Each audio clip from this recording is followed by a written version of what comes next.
2015, the Jonathan administration was compelled to postpone the election because the terrorists were occupying some local governments in Borno State. Right now, the terrorists are occupying places, local government in Samfara, in Katsina, in Borno, and some other places in Niger State. Now, that's problematic.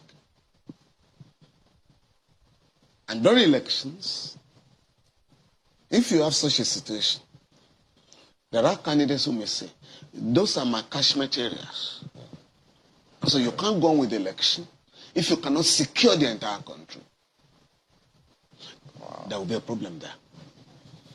Right now, I mean, even for the primary, I know a candidate in Samfara who had to come to Abuja to campaign. He couldn't campaign in his state.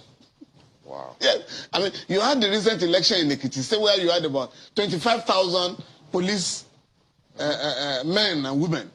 That is not possible in a general election. No state is likely to have more than 5,000, police personnel during election.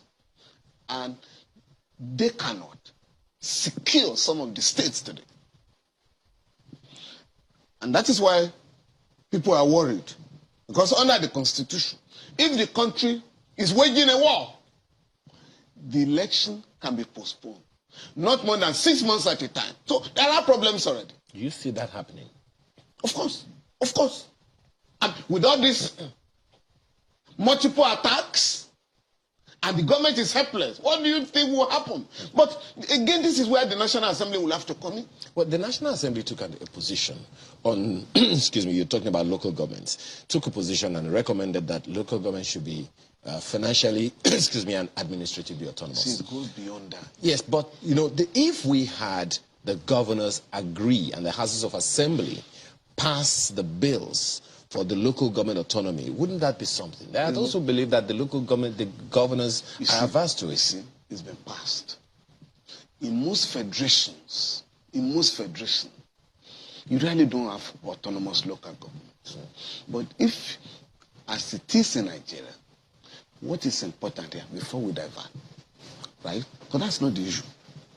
Section 305 of the Constitution requires the president to declare a state of emergency in the situations we have found ourselves. And once that is done, the president would need the approval of the National Assembly.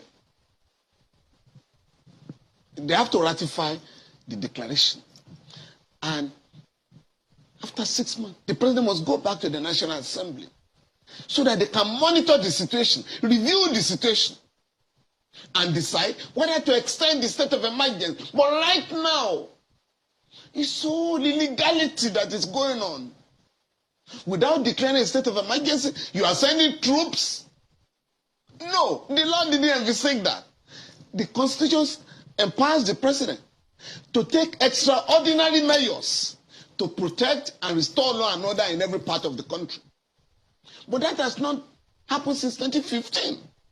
Before then, President Jonathan was going to the National Assembly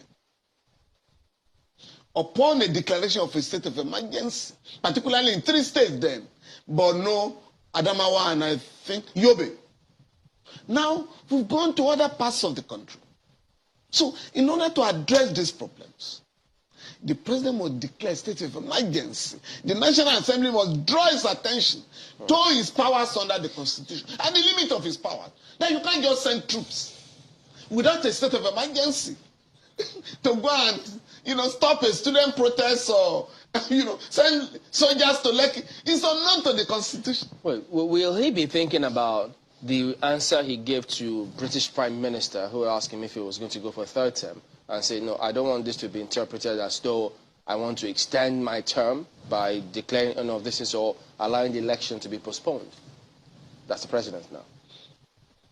Yeah, the president will, from what he has said, and we must believe him, that doesn't want a third term. In fact, the way he said it was that the man who asked for a third term, has not recovered from the shame or the embarrassment. So I want to believe, but the crisis on ground, the president will have to take extraordinary measures to make that impossible, to make extension of his tenure impossible, by calling all the relevant stakeholders to take some decisive measures to restore law and order in the country. Right now, some states, some local governments in the country are occupied. For farmers to go to their farm, they pay ransom.